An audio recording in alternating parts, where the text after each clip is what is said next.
Welcome to the Extraordinary Podcast, where we identify God's uncommon work in common life. Recognizing God's work requires intentionality, but articulating it motivates and inspires. Don't forget to subscribe to never miss an episode. In today's episode, I have a conversation with Tracy Poffenbarger, where she shares her journey with the military and nursing, but speaks to how God can use you in little moments in life. So let's get into the conversation with Tracy. Tracy, thank you for being here today on our podcast. We appreciate you taking the time to share with us today. Well, thanks for asking. As we begin, I wonder if you could share a little bit about your military career, where you served, branch, roles, responsibility. Just share a little bit about that. Okay. In 1974, my girlfriend just came up to me and said, I'm going to join the Army. And so it's like, why not? I'll go ahead and do it too. So went to basic training at Fort McClellan, Alabama. Went to advanced training, which was my MP, my military police training. And then my first duty station was over in Germany, in Hanau, Germany. So it was quite an experience and a lot of friends made.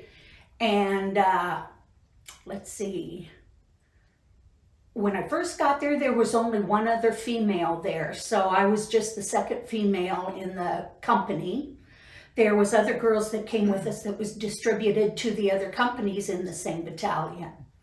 So we did 7 days of on the road duty, and we policed. Like over here in the States, they have forts or posts that are huge. Over in Germany, they have smaller caserns. And we had probably 3 or 4 caserns that Americans were stationed at. So since there was just a few of those, GIs also go into town. So we were able to patrol the town as well. So we went to see castles and all sorts of stuff that we weren't supposed to go to, but what do you do?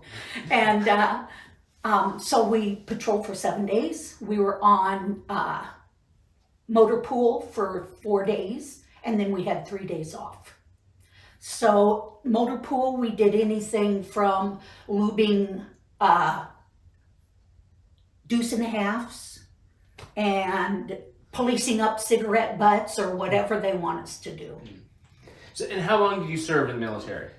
About 3 years. And the whole time was military police? Yes. Okay.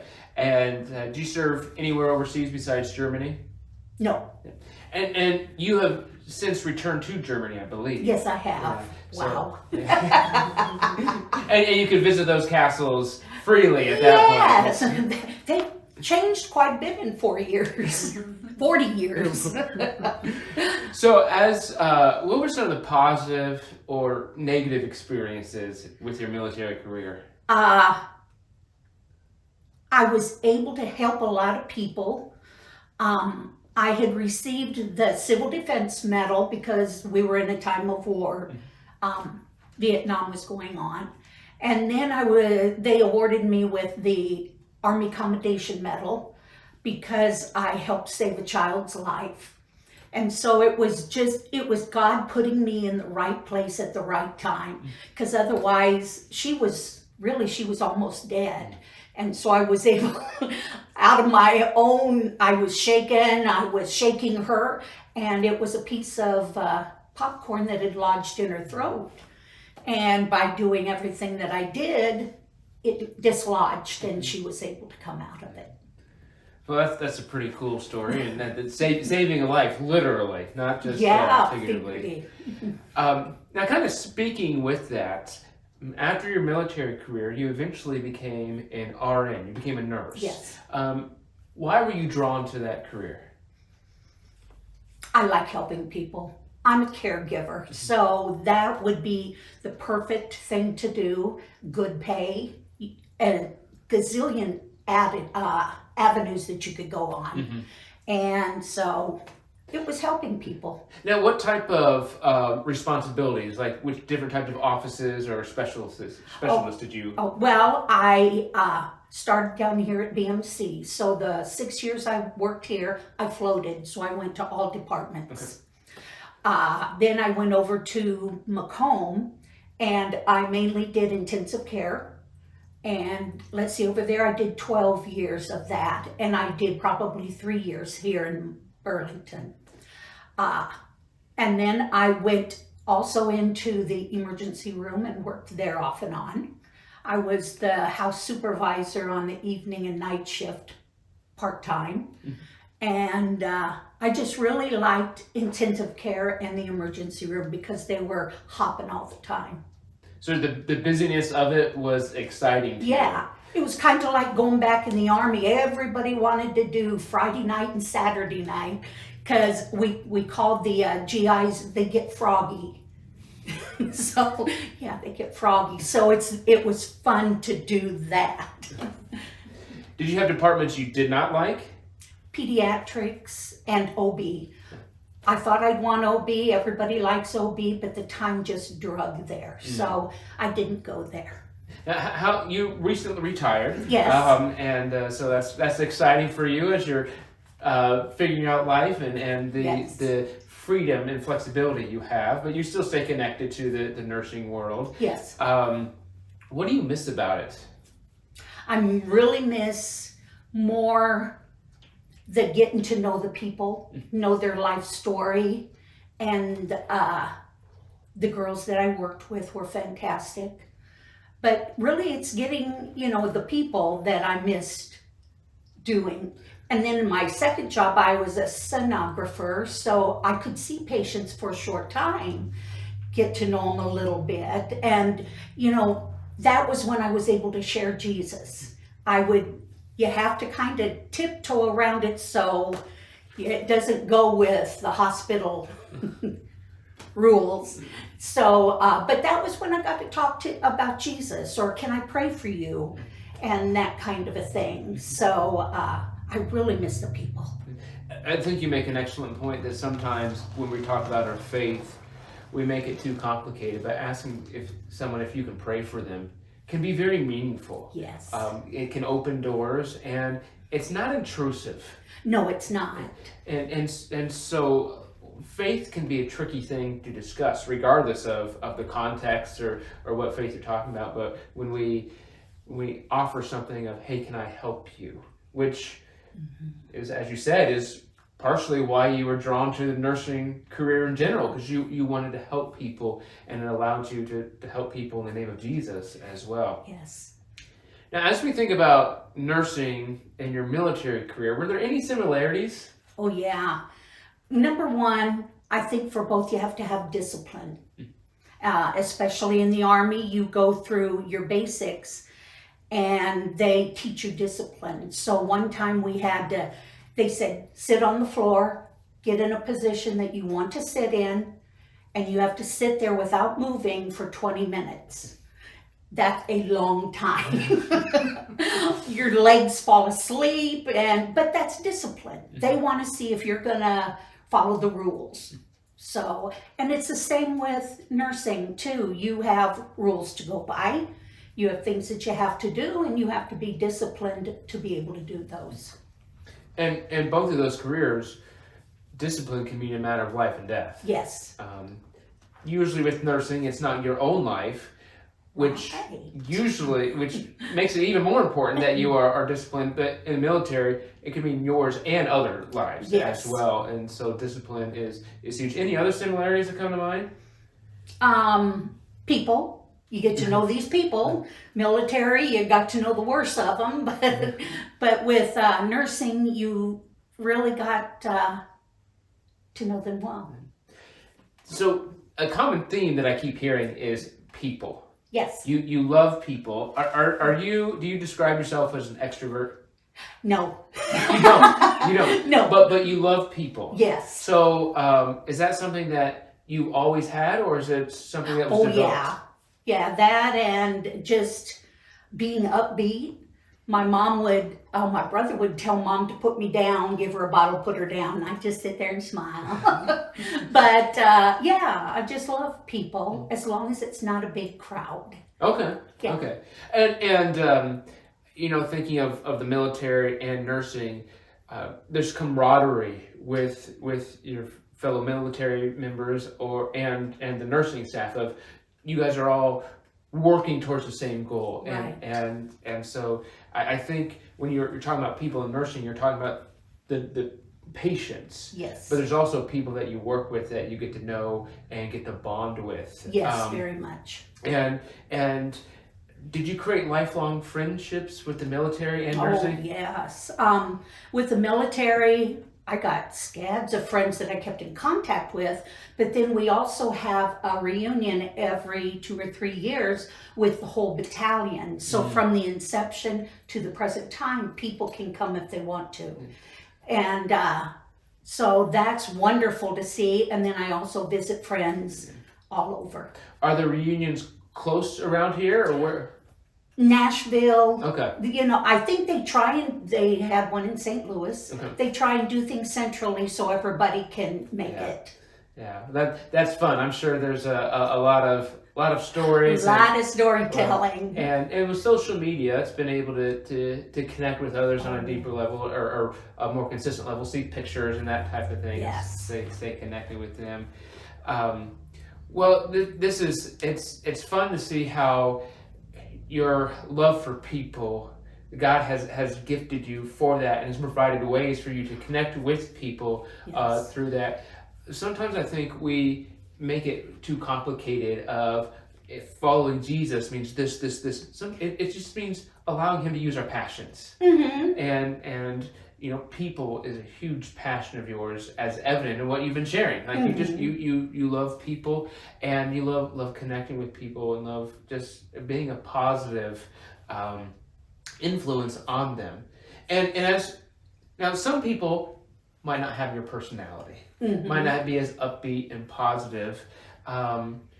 Is there a way you can encourage people? I didn't prepare you for this. Nope. So that encourage people to positively impact others? You know, I think it's in attitude, you know, the way you approach a person, and, you know, just tell them also how you love Jesus. And, you know, then at that point, if you're going beyond where you need to go, or, you know, if you can pull that together. But I think showing my personality and smiling is going to smile, the other person's going to smile. And hopefully I give them that excitement of people and a good day. Yeah, that's a smile goes a long way. Yes. When we can smile, it breaks down barriers. And I know people talk about, you know, a kid's smile can melt hearts, and you know, adult smile can do things too, as long as you're not creepy about it. Like Becky.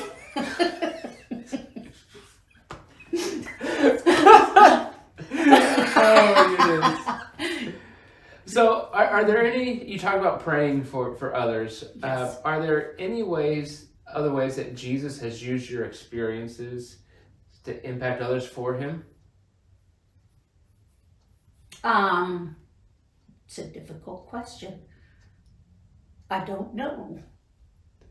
And I think that's fair. Sometimes we don't know the impact. Right. And I think that's really it, is you're just who you are and you don't know what you do. And especially with nursing, when you see patients, you may only see that patient for a day Right. or a few days, and so you don't have a long tenure with them. Right.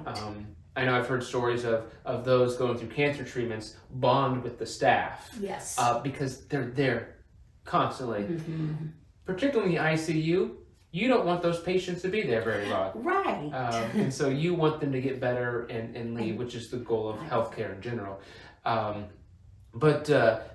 So we may not see that impact, but I think it's important to live consistent lives. Yes. As much as I've known you have a very positive attitude. How do you live consistently with that positive attitude? Sometimes it's hard, but I don't know, it's very easy. And as I've grown to know Jesus, everything's great, you know. There's nothing that I can't do, and just blank. I'm blank.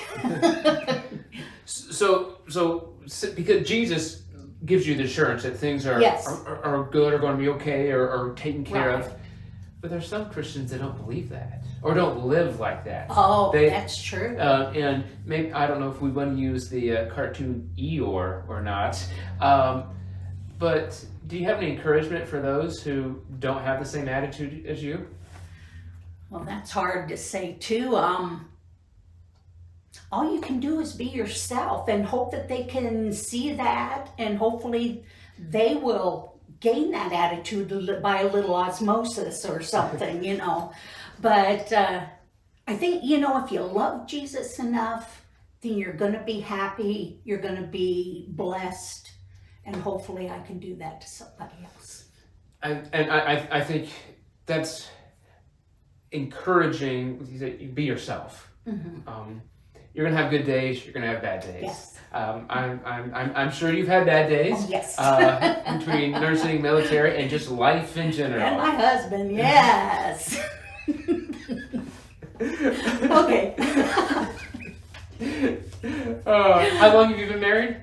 20 years. 20 years. Yeah.